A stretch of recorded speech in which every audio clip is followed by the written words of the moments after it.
It's a very warm welcome to Africa 360, we're the program that brings you news and views from the African continent. And we bring you those views and news from every angle. I'm Chris Maraleng, and this is Africa 360. She's only the second African woman to become a national head of state. President Joyce Banda has made history on a number of fronts. Presiding over one of Africa's poorest nations, Banda began her tenure with bold decisions, from selling the presidential jet for maize and medicine to devaluing her country's currency. But her decisions have not been without controversy, and with an election looming, what lies ahead for Malawi and its leader? eNCA's Continental Editor Kwangu Liwewe sat down with President Joyce Banda, but first, let's take a look at the triumphs and the troughs of this legacy in the making.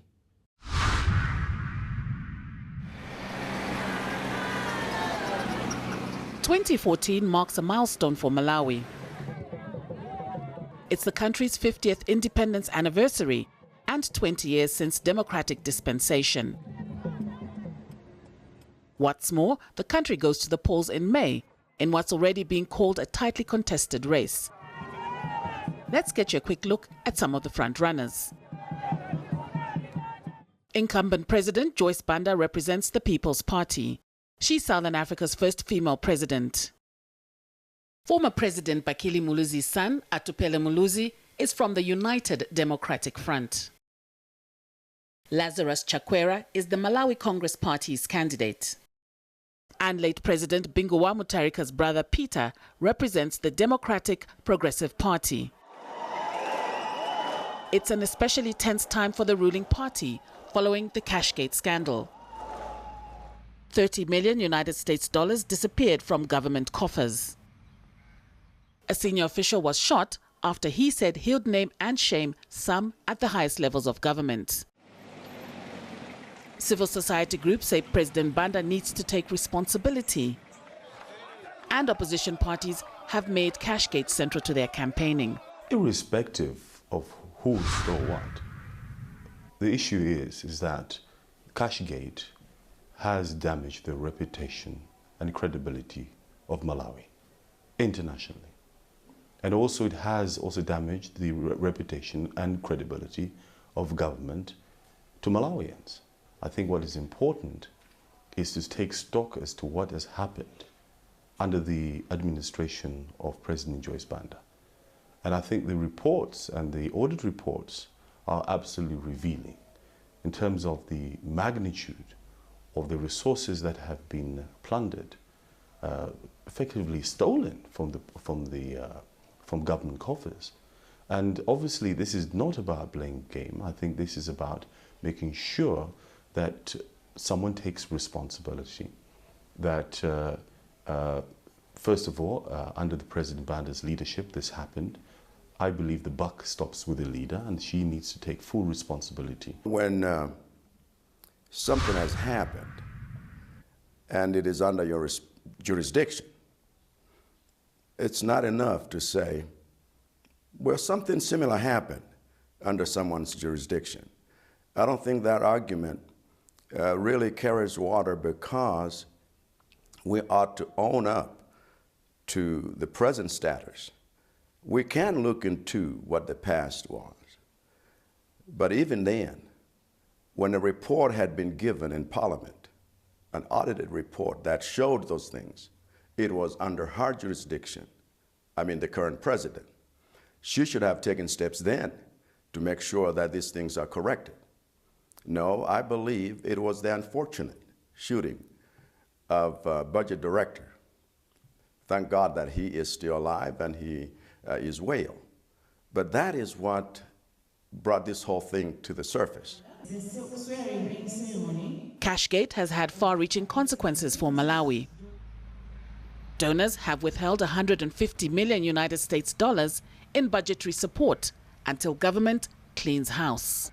The aftermath of the Cashgate, as well as the withdrawal of help that goes directly into the budget, has negatively affected Malawi population.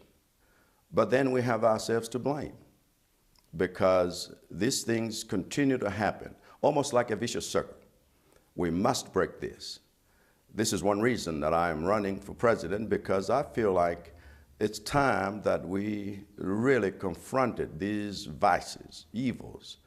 We are ready to govern, and we are ready to govern differently. I believe as a young leader coming in, this election represents generational change. It also represents economic change and a new way of doing business, a new way of thinking. And this perhaps is going to be a game changer for Malawi.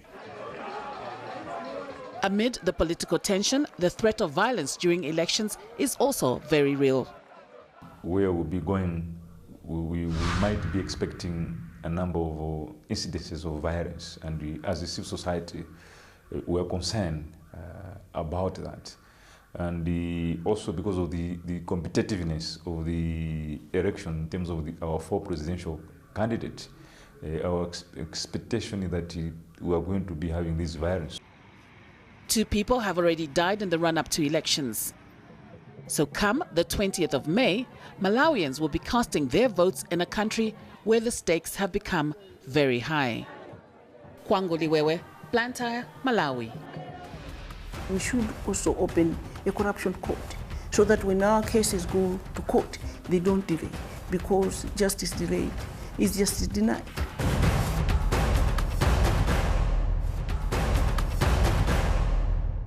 Welcome back to Africa 360. I'm Kwangu Liwewe, your guest anchor, and today we're speaking to Malawi's President Joyce Banda. Madam President, thank you very much for agreeing to speak to eNCA. My first question is, just tell us, in the past 2 years, what have your achievements been? I came in and found that the country, the economy had collapsed. And if you recall, I organized at that time a national dialogue where we went and looked at our economy and set up my vision and looked at the program that was already there. Remember, I was coming in to finish President Banda term. So we had to look at his Malawi growth and development strategy. So within that, I picked 5 sectors, and I promised the Malawi nation that at the end of the 2 years, they'll be able to look back and see that we have 3 projects per sector. And I'm proud to say that in most of the sectors, we have even exceeded 10 projects. We have a bridge where people didn't cross for 17 years. So in infrastructure, we've also done well. We've revived our rail system. We are building a new railway across Malawi. We have new bridges, including this Chiromo bridge.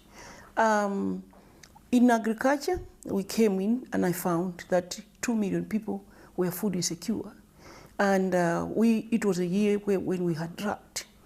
And I'm pleased to inform you that as I'm sitting here, because of the policies we put in place, we are heading for a bumper harvest. We have a very good crop, but we also didn't have a lean period. So here, inflation is influenced by the supply of food and the price of food. And I'm pleased to report to you that our food prices have gone dramatically down. Our inflation, therefore, is going down. Interest rates are going down. We have enough import cover for 3 months. People have got enough food. We have never been here. It is also a period when I realized that the reason why we were stagnant and we were not growing, our economy was not growing, is because there was a lot of corruption and theft. And so within this period, we've been fortunate to uncover the looting and the theft. And this is the first time that a president has stood up and said, enough is enough, arrested 86 people, 33 accounts frozen, 18 cases before court. And this is the first president that has decided to conduct a forensic audit. So a forensic audit is underway. And number 4, the system that was failing Malawians, that was being abused, it's called the IFMIS system, has been revamped. I've changed the system. I've brought a new one. I've brought experts from outside to come and help us build the capacity in the offices of the Accountant General and Auditor General. We've also made sure that we give resources to our governance institutions.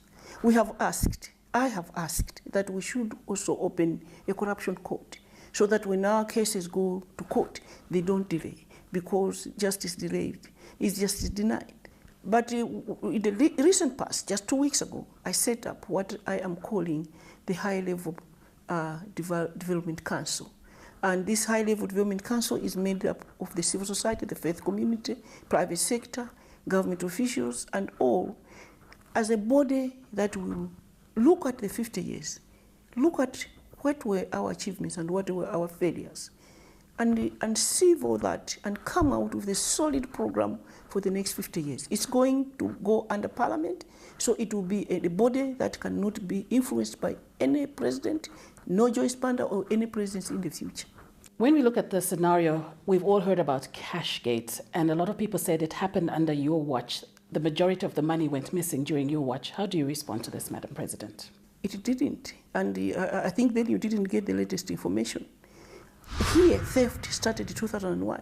My current Justice Minister said in 2001 to the President then, a lot of our money is being stolen.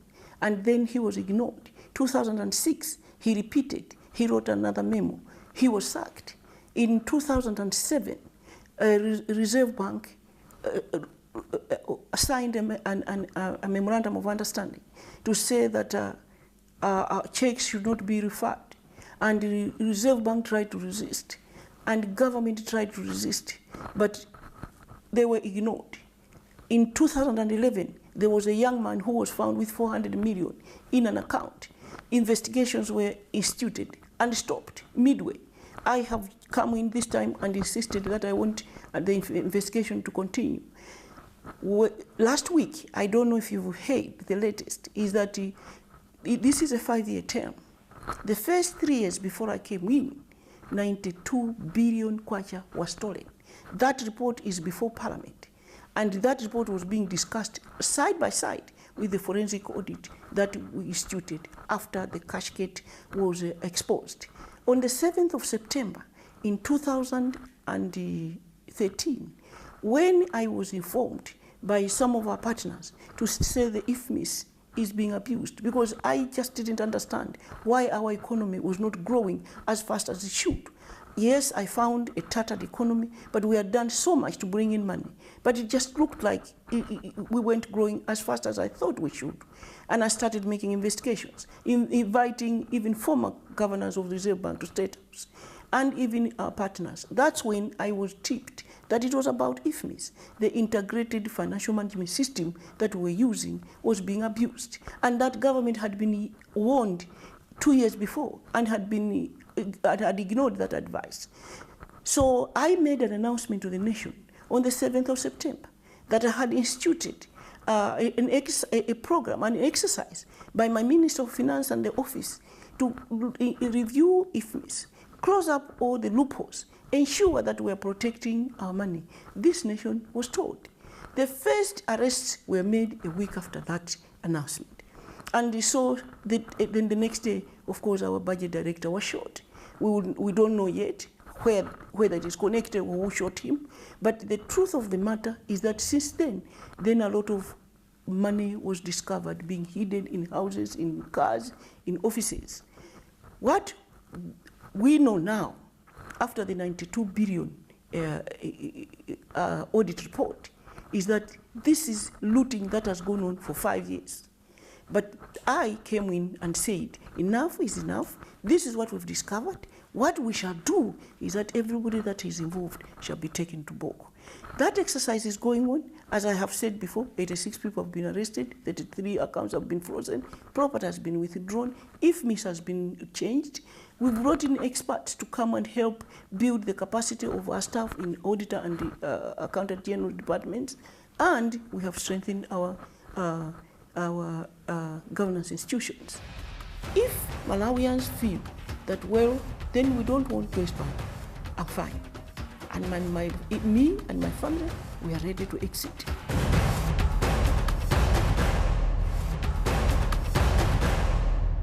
Madam President, Some people are saying, especially analysts, are saying you've shot yourself in the foot, exposing all this during an election year. What's your comment on this? I thought about that. In fact, my colleagues across the continent, some of them continent, also told me and warned me that these days fighting corruption is not a joke. It's not easy. You're fighting people that are benefiting from that. And therefore, they cannot just leave you. They'll fight you back. They'll drag you in the mud. They will smear that onto you. And they told me, you only got 7 months to your elections. The decision I had to make, when I came in, I found empty coffers. We began to build up.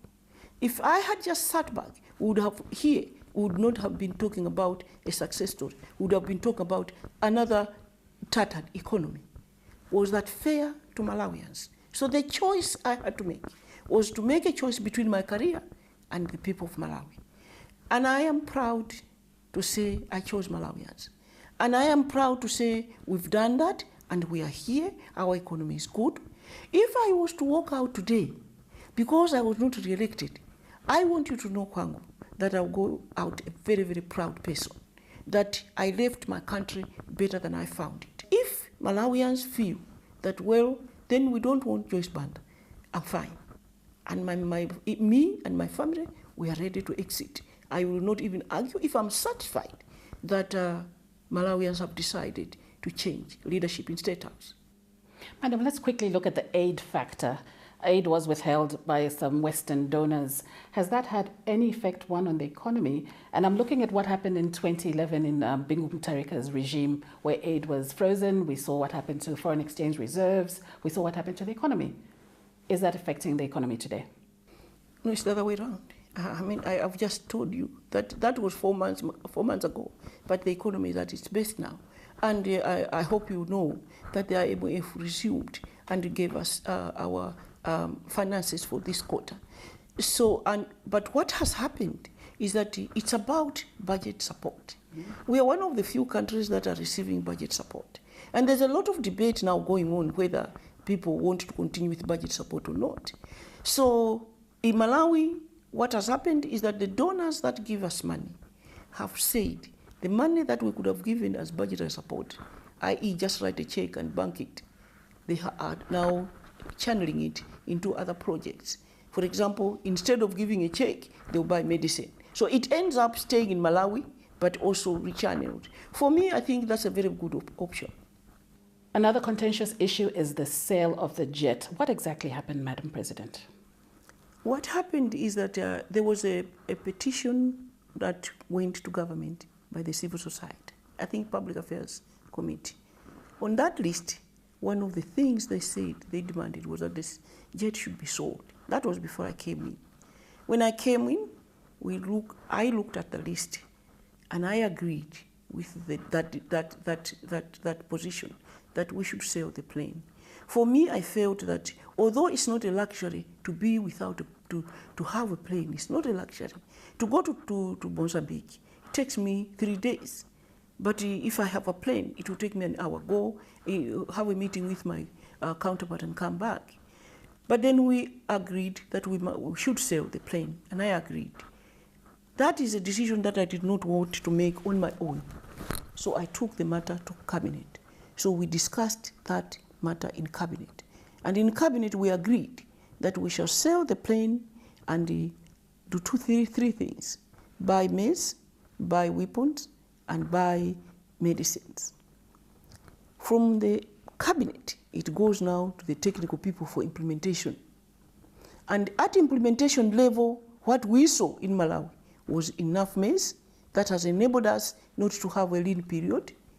And of course, we bought the weapons that allowed us to go as a country for peacekeeping.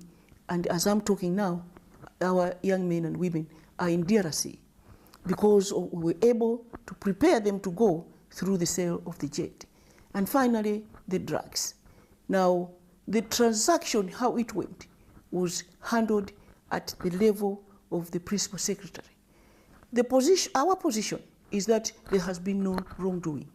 In any case, there's precedence that was set where Zimbabwe and Malawi have sold each other things through barter.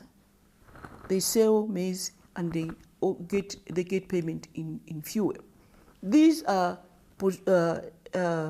moves that have been made in the past. So in this particular case, what I have been told by my legal advisor, who happens to be the Attorney General of Malawi, is that when the Office of the Minister of Finance designed the formula, they took that matter to the Attorney General for approval. They did not do it on their own, and the Attorney General approved. And so therefore, the Attorney General has told me, I will answer anywhere about how we ensured that this is done in a transparent manner, and that we can account for every single penny that was supposed to be paid.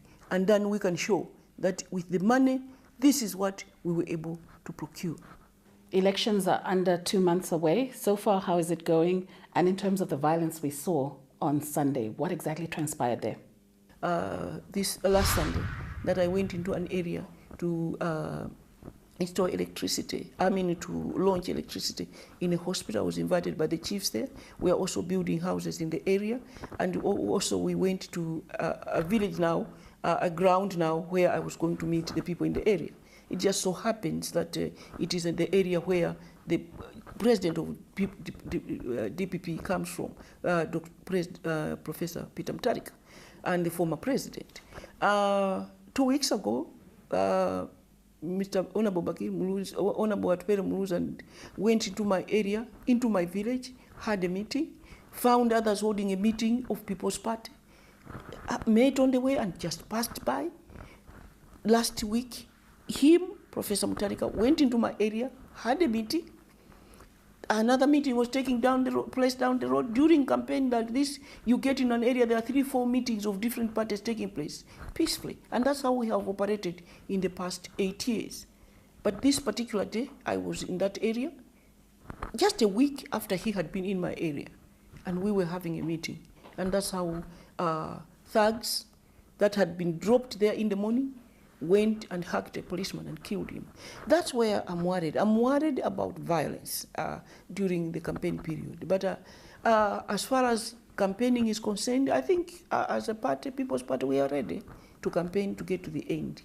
I will not allow, as head of state, I will not allow perpetrators of violence in this country.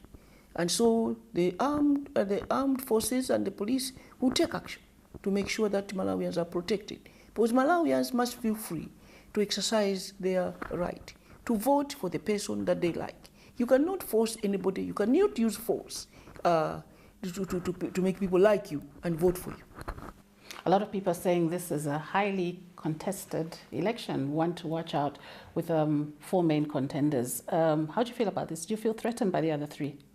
No, I have never, that's how I am. I've never felt threatened by anything or anybody. I only fear God. And I truly believe, I think because I'm a believer, I believe that leaders are anointed by God and they're chosen by God. I truly believe that if God wants me to continue in State House, I will. And if he doesn't want me to continue in State House, no matter how many people I assault or kill, I will still end up going home. But if it pleases him, even if I just do my campaign in a civilized manner, I shall stay in the State House. So it doesn't matter whichever way it turns. I don't know if you know this. I have a larger life outside waiting for me because I founded the Joyce Banda Foundation. And the Joyce Banda Foundation is 1.1 million beneficiaries, 850,000 youth, 550,000 women, 3,600 students in university, in secondary schools, 500 students in university, 30,000 children in orphan care centers. And the list goes on. So I have a whole organization waiting for me and an office that sits there every day waiting for me to go. So if I can't continue in State House, it is somebody's turn. Malawians have decided on somebody else, that's fine. I'll just go to Joyce Banda Foundation and continue with the work I've done in 30 years. Madam President, thank you very much for sparing your time. Well, that brings us to the end of this week's show. Many thanks to eNCA's Continental Operations Editor, Kwangu Liwewe.